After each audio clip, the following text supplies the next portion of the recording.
I have a 1920 by 1080 pixel artboard with my live text and pattern image ready to go. You can download the font Ekamai and this pattern in the YouTube description. In the toolbar, let's get started by clicking and holding the Type tool and then moving down to find the Touch Type tool.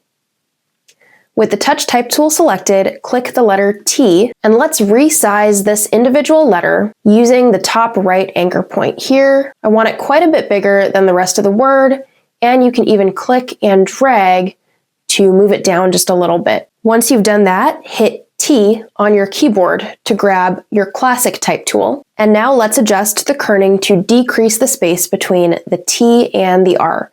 So with your Type tool, set your cursor between these two characters, and on your keyboard, hold down the Alt or Option key and click your left arrow several times to adjust the kerning. You can also hit Command T on your keyboard to bring up your character panel and use this setting right here to also adjust the kerning. Once you're happy with that, center the text on the artboard, and let's make this 3D by going to Window, 3D, and Materials. With the text selected, make sure that you're under Object and then choose Inflate. Set the depth to 95, leave the twist at 0, leave the taper at 100, and leave the volume at 100. Check Inflate both sides. Leave the rotation preset set to front. At the top of the panel, select Materials. Under Materials, scroll down until you find Calicotta. It looks like a marble texture. Select that, and now move from Materials to Graphics. And you should have this liquid marble texture here, which you can download in the YouTube description. So select that, and at the bottom of the Materials panel, you should see this plus sign. Select that to add the texture, and click Add as a single graphic. And now this graphic is in your 3D panel. Select the text again, and now click on this thumbnail of the graphic we just added.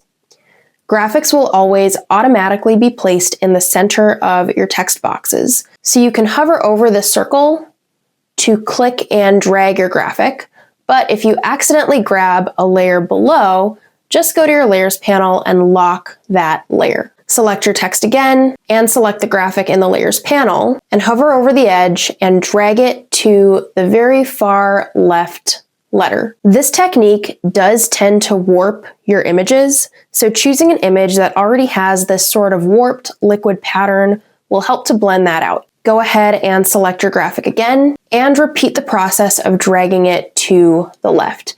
If you are struggling to click and drag the graphic and you find yourself continuing to click off of the text, click back onto the text, find the graphic in your Layers panel and select it.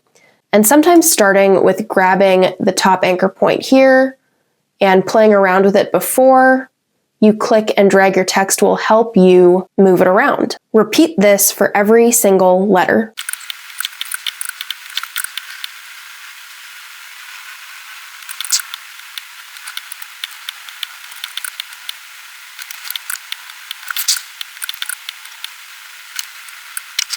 Once you have the image within each letter, you'll be able to see all of your layers here, select them, and then if you scroll down, you can change the scale and adjust the rotation of each letter. You can do that here in this panel or directly on the artboard by hovering over these points and rotating or scaling. Take a moment to play around with the scale and rotation of the pattern within each letter so that way every letter looks a little different.